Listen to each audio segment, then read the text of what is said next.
everyone, and welcome back to the latest episode of the Command Your Brand Show. And guys, I'm really excited for the guest that we have today because we're going to dive deep into creating more revenue and, really scaling the offers you have out there, as we have someone that is an absolute expert in that area. Our guest today is Jay Abdulaziz, and he has been for over 2 decades.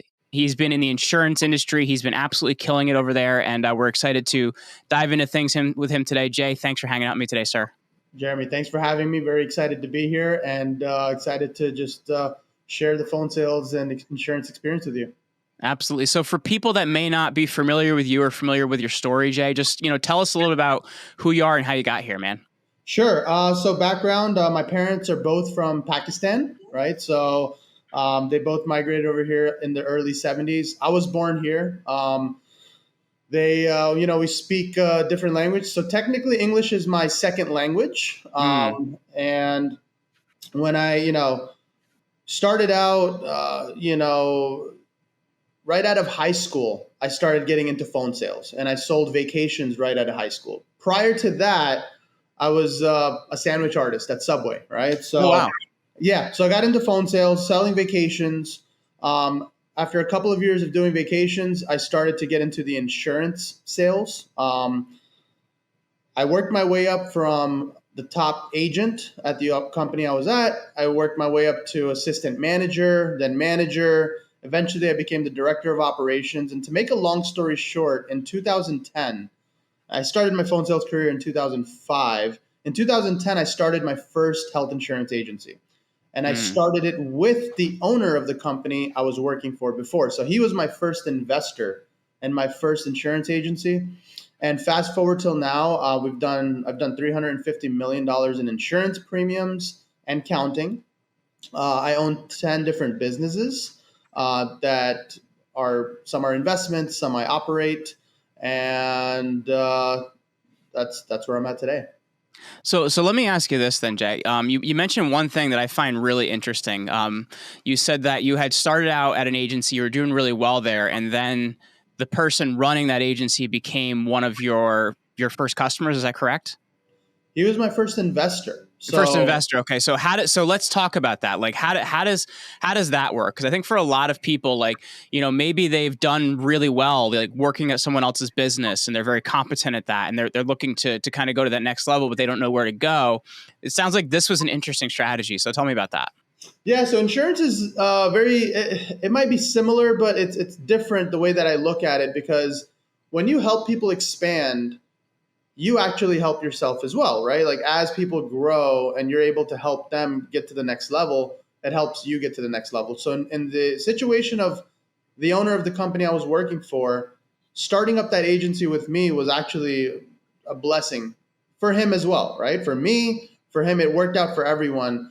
The way that it ended up working out was he put me under his contract, right? And what that means is in the insurance business, when you put somebody under your contract, you make an override for every sale that they get, right? So any agencies that they bring on as downlines, you benefit from that as well, right? So I ended up bringing on 10 different insurance agencies under my umbrella, and he ended up benefiting from my agency, which was our agency together, along with all the other 10 agencies that I brought on. So that's how it ended up working out. But, as I made my way to director of operations, one day, I decided that I wanted to go ahead and start up my own agency. So I went to friends and family first, and I made sure that I had something lined up in the event that he said no. But I went to friends and family. They were ready to make an investment in my agency. Then I went to him and I said, look, out of courtesy, I would love to do this with you. But if things won't work out with you, then I'm going to have to go in a different direction. And he ended up wanting to do it together, and it worked out very well. So let me ask you this. You mentioned that, the amount of insurance business you've written, you've done quite a bit of it. I'm curious, what for you has been the secret to doing more of that? Like, what's been your secret to scale, like, and kind of getting more, contracts under you like that? Our model. Okay. So I remember, a long, long time ago, I went to a conference and I was listening to one of the guys was making, at the time, I mean, he was making $50 million a year. I forget the guy's name, but he was speaking at this conference. And all I remember, what stuck with me was he said, when I was on the phones and when I was selling, I was making 5 million to 10 million a year. But when I was able to replicate myself and recruit and build more of myself, that's how I Mm, made it to the 50 million mark, right? So mm-hmm, that really stuck with me. And to answer your question, I think the secret sauce is the model, right? mm-hmm, Our model has become um, very scalable in the sense that we can turn somebody with very little to no experience. Actually, those are the people we prefer. mm-hmm. I don't like to bring on people that have sales experience only because they come from different places. They have their own habits. I like a clean slate. I like somebody Yeah. that's really never done it before. And then we can put them through our training process. And we've built a process out from mindset training all the way through sales training and how to one call close. Mm-hmm. And scaling that team has been the secret to our success. I think that's a really, really important point because I think at the same time, like, so I've run a PR agency for, gosh, since 2015 now, but we do things a lot differently than traditional PR. We're looking at like, okay, we're going to promise you the product you're getting every month rather than like, well, pay us and you may or may not get something. It's very different than how PR works. So because of that, I have to look for people that weren't corrupted by the PR industry, which is you schmooze, you do some stuff, you kind of make it look like you're busy. And it's just like you're saying, like, I don't want to pick up other people's corruption. I want to train people the right way. So I'm curious, when you're looking for that right person, what do you look for? Because that, like, you can't scale without people. You cannot. So for you, what are you looking for in that right person so you can train them correctly? So I've had some of the best salesmen within my operation that come from other places, right?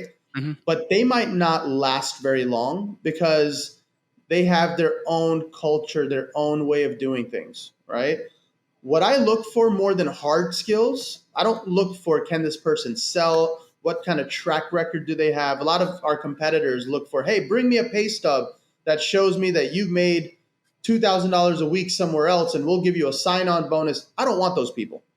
Mm-hmm. I want people that have the soft skills, right? So I'm looking for people that have the right mindset. I look for former athletes or athletes, people that are competitive. Mm-hmm. I look for that, I have a series of questionnaires that I go through with people, and that really gets me to understand their mindset, right? Are they capitalism or are they socialism, right? Do they think that things should Oh, be so handed so out wait, to you don't them? want to hire people that want other people to make them successful? You want people that want to do it themselves? Yeah, yeah, right. Like I don't want people that are looking for the government aid that feel like, that have the victimhood mentality. I want the people that But have that. that, you know what's sad, Jay? That's rewarded in society now. That's the sad part. Is it's being a victim is rewarded in society now, and those of us running businesses that want to scale don't want that. They don't get rewarded here. I'll tell Yeah. you that. They don't get rewarded here and they know it. And our culture, obviously company culture is key, right? Mm-hmm. And we know in our interview process if this person's going to fit in our culture or not. Mm-hmm. But even if they slip through the cracks, they're going to be in this culture where they'll be shamed if they're not performing and they're going to weed Mm-hmm. themselves out anyway, right? And that's what we want. We want to weed out the people that, that are full of excuses, that have that victimhood mentality. Oh my God, why am I not getting leads? Blah, blah, blah, right? So, Mm-hmm. what we look for is that soft skill, that hunger, the drive.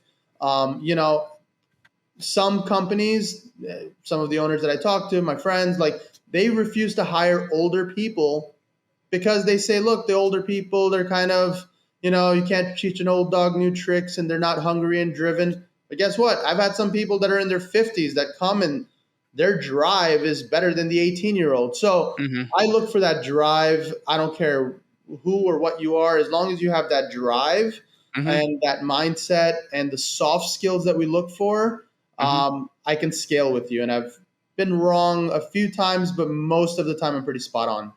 So let me ask you this then, Jay. You mentioned that interview process. Are there a couple questions in particular that like help you tease that out, or is it more of a feel for the person, or what is that for you? It's for me. It's more. I mean, I've done this to the point where now, like for my recruits, they have like a questionnaire they go through, and then they kind of understand. For me, I really go through their experience, and I can just ask them some real life questions about what they've just about their experiences that can tell Mm, me where their mind's at. Right. So, like for example, like where what did you do last? Where were you? Okay, and what happened? Right. Why did you end up leaving? Now, most of the time, the first answer people will give you will be more of a, I guess, a fluff answer. Just, yeah, things didn't work out. The company moved or they just changed direction. What I'm looking for is, are they going to take accountability for whatever it is that happened that had them part ways, if hmm it was in fact something, so if there was an event that took place, I look for if they're going to take accountability. I look for, I just look for that mindset, right? So if they, for example, tell me, well, I was discriminated against, I know more than likely that's not real. And I can kind of feel out that they might have that mindset that I'm not looking for, right? So Sure. through a series of questions, and it really depends on the flow of the conversation, and I could take it in different directions and really understand their mindset. I don't ask very specific. I'm not going to ask like, are you a socialist or are you a Well, yeah, capitalist? as an employer, You know, there's certain things you can't ask, right? Like, so, like, and exactly. that's the thing you have to Yeah. that's kind of the dance you have to do, which is interesting. So you have to Yeah. ask like the right, like for example, like as an employer, you can't ask somebody about their kids, but if they volunteer you information about their family, then you can start asking them questions about it. So it's a dance, man. It definitely is, and you have to figure out like. Is this the type of person I want in my group? And that's vital. But I guess looking at that then, so like you get the right people on your team. You mentioned that you've had a lot of success with phone sales, and you've had a lot of success in teaching your people to close quickly. I'm Sure. curious when you're looking at that.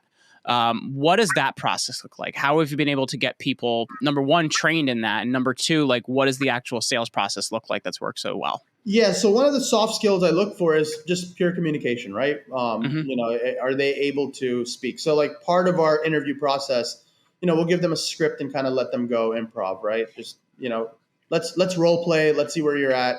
Just make sure they can read, make sure they can understand, comprehend, you know, make it feel like a conversation. So once we have that soft skill down, we have scripts, right? So everything is transfer of information in my mind. So when I think about how do I replicate myself or how do I replicate a specific department, it's all about transfer of information and how easy is it to transfer that information. So we have our scripts in place, we have our training in place, and everyone sort of goes through that process. So the training is one full day, right? What I like to train on mainly is the script and the one call close.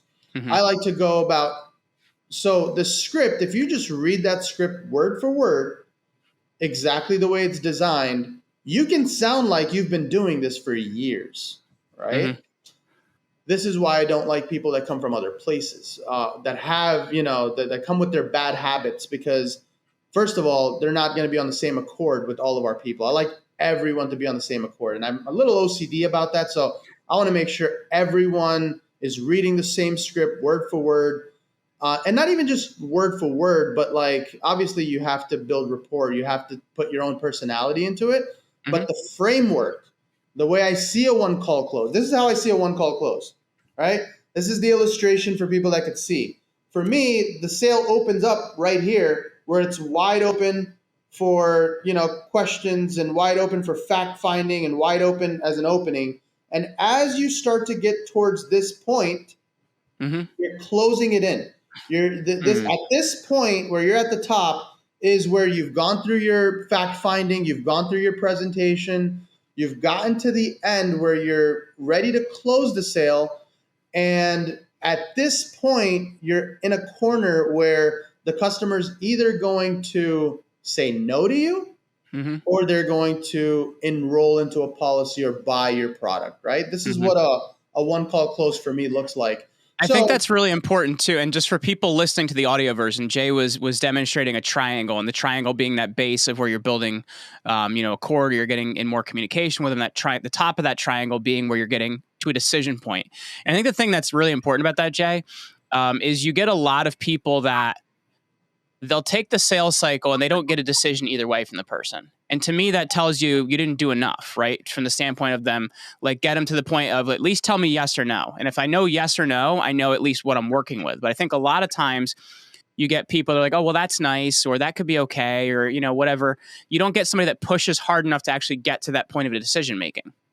right. So going back to our process, right? So our script is designed with that exact framework, which it looks like a triangle. So we open up, we go into our fact finding, right? So the fact finding is where you're digging for information. So, for example, with us, health insurance has been my niche since 2006, right? So Mm-hmm. the first, there's a series of questions where we're asking people, if they have health insurance now. If so, how much are they paying? Is the insurance through their job? Is it through is it through an employer, or is it private? Going through a series of pre-existing health conditions. What medications do you take? Blah blah blah blah blah. Right? What's your monthly affordability? We're going through all these fact-finding questions. Then we get into our presentation. Right? Going into our presentation, we're giving them a gist of what the product entails. It's going to provide coverage for your doctor visits, diagnostic testings, prescriptions, emergency room. We're getting into the gist. We give them what the monthly premium is going to be. And now, before we continue and go over all the details of your plan, is that affordable for you today? So we're doing this pre-qualification and really setting up for the close right after our fact finding, and then we're getting into our presentation. What product are we offering? And then we're going in for the close. So by the time we get to the peak of the triangle, right? We've already pre-qualified them. We made sure it's affordable for them. So, what we've determined is there's only three main reasons why people won't buy today, right? It's money, time, and legitimacy. Now, obviously, there's exceptions to the rule. I don't have my wallet on me. You got a few legitimate excuses and reasons why people won't buy, but three main things.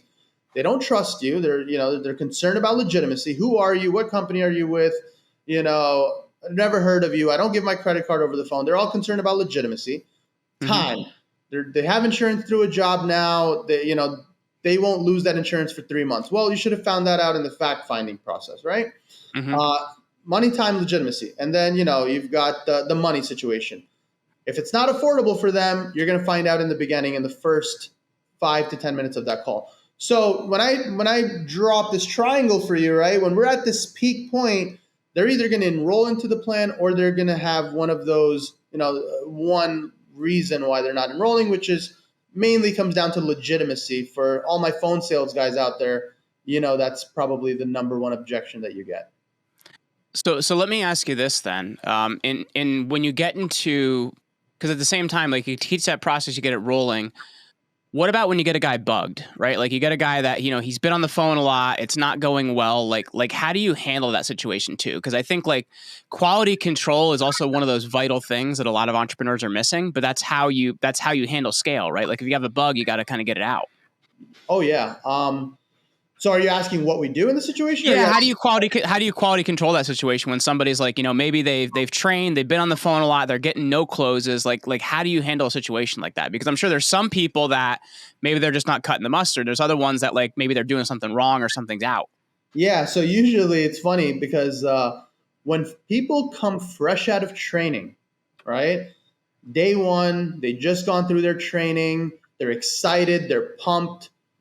What I always like to say is beginners look for opportunities and experts look for obstacles, right? I like that. When these guys are fresh in training, day one, they see the opportunity, they meet some of the people within our organization that are making the amounts of money that these guys aspire to make, and they're pumped, they're excited. They're like, oh my God, if this person can do it, and we all judge, I did when I go in. I see somebody at the top of the board and I'm like, that person's at the top of the board. Right. And that's the mindset we look for anyway. Right. So when these people come fresh out of training, they're so pumped and excited. They just do what they were told to do in training. Right. And somehow magically it works for them. Right. Then you've got our experts that have gone through the training, like you said, they've been on the phones, they've had great closes. And then as time goes on, a few things happen. They start to overthink because now you've gotten some objections, right? Now you have a track record of people saying no to you. So sometimes you're anticipating objections before they actually even happen, right? So you're going through your pitch and you're like, oh my God, you prejudge them and you think, oh my God, this person sounds like they're going to give me an objection at the end. So they're kind of playing tricks on their own mind. They're looking for those obstacles because they're the experts, right? Then they're listening to other people near them, right? And they're trying to, Bob sounds really good on the phone. Oh my God, what's he saying over there? Okay, all right, that's what he's saying. Okay, I'm going to use that line for myself.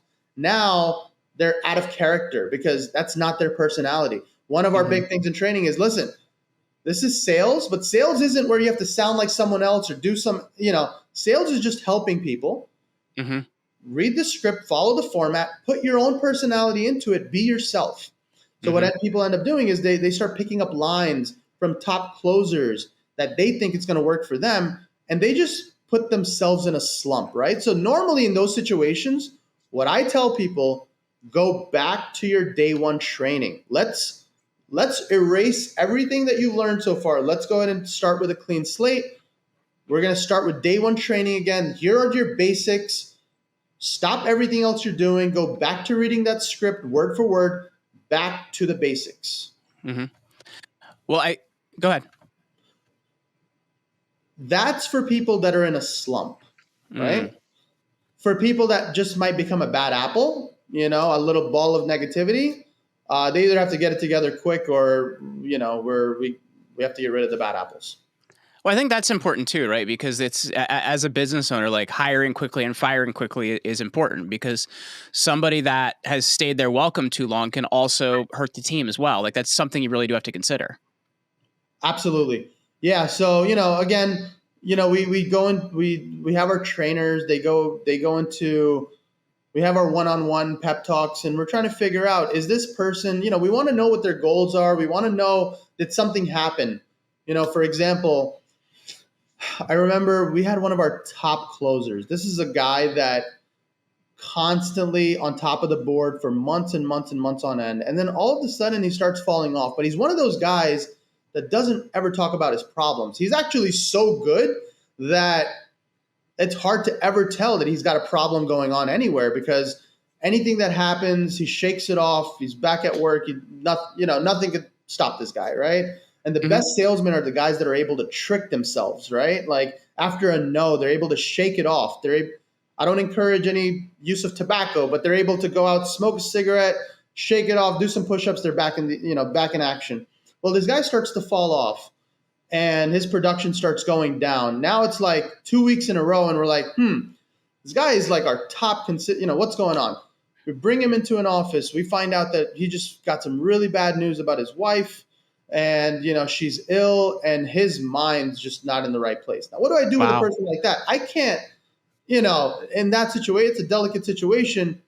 In that situation, it's just, listen, we're here for you, man. Anything that you need, whatever you need, let us know. A few weeks go by and the situation gets better. He's able to better deal with it, and he's right back in action, right?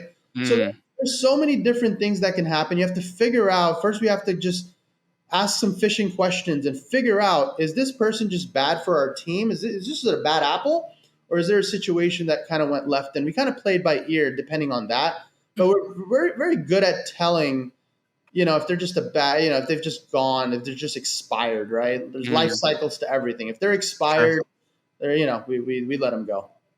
So let me ask you this, Jay. In building these businesses and scaling to the level you have, I guess, what is the number one lesson you've learned? If you had to kind of, I know that's difficult to stew it down to one thing, but if you had to say there's one lesson you've learned, what is that? Strike while the iron's hot. So once you see things are working from all angles. For us, for insurance, right?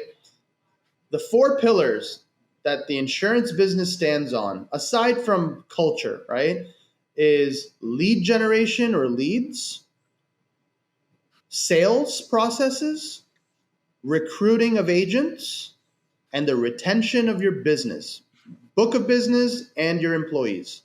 Those are the Mm. four pillars that the insurance business stands on, right? If all four of those things are going well, scaling that business while things are going well, that's the lesson that I've learned. Hmm. In 2010, when we first started out, we started out to do very well.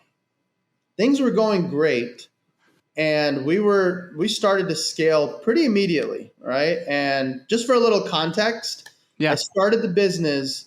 The investors put in $32,000 for the business. We were paid back and profitable within 5 months. Wow. That 32,000 was paid back and we're profitable in 5 months, right? At that point, we could have went ahead and scaled that thing, but we kind of kept it stagnant. And we kept it Mm. stagnant because of all the background noise. So as an entrepreneur, as a new entrepreneur at the time, we let the background noise really get to us. So at the time, this is 2010, now we're creeping into 2012. We start hearing about um, a bunch of rumblings about how Obama is changing the health insurance game, and how every state, the federal exchange and the ACA, Obamacare, is really going to ruin our business, because we started out with selling limited med plans, short-term major medicals. There's a huge market for those people because uh, the only way you could get major medical insurance at that time was if it was private and you were healthy, or if you had insurance through an employer. Mm. Otherwise, health insurance was just very expensive. So people took the alternative routes and went with limited med plans and went with short-term major medicals. So anyway, we heard and rumblings that this Obamacare, Affordable Care Act, insurance for everyone, no pre-existing condition discrimination, is really going to ruin our business. So we stayed stagnant. In fact, we closed up that first book of business. Like, Wow. all right, let's sit back and see what's going to happen. We started it up really fast and scaled it and went crazy. But I think the number one lesson that I learned is strike while the iron's hot. Hmm. And I read a book, Rich Dad Poor Dad. I'm sure a lot of Yeah, absolutely. entrepreneurs have read that book, and I remember a line specifically that stuck with me.